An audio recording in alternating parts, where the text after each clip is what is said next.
Could you describe the recovery process immediately following a concussion diagnosis? Well, first of all, it's dependent upon the severity of the concussion. If we've got somebody that comes in, we definitely monitor their symptoms on a daily basis.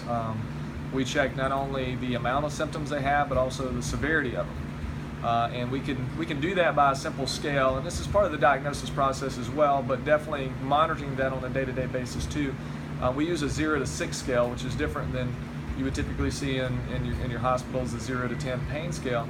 We use 0 to 6 because we can get a little bit better definition on what that means. So we use 5 and 6 as severe, 3 and 4 as moderate, in between, and 1 and 2 is mild, 0 is nothing. So we get a little bit better idea of what those numbers mean when we give those. So everything from usually a list of about 22 symptoms. So our main symptoms we usually see is going to be headache. A headache's usually the one that's the most long-lasting. Dizziness, blurred vision, sensitivity to light, noises, difficulty concentrating and remembering. That's one that kind of stands out too, especially when it involves the classroom. And then also, I think I mentioned sensitivity to light and noises. You can edit this if you want. But those are symptoms we notice the most, and we monitor those on a day-to-day basis.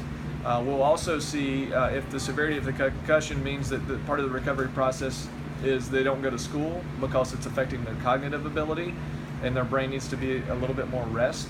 That can be part of the process too, but we still monitor those symptoms throughout. Another part of it is they're returning back.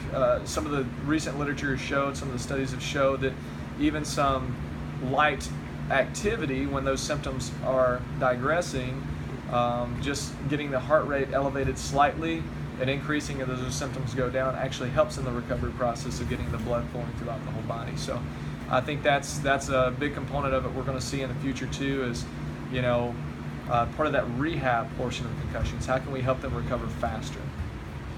All right, thank you.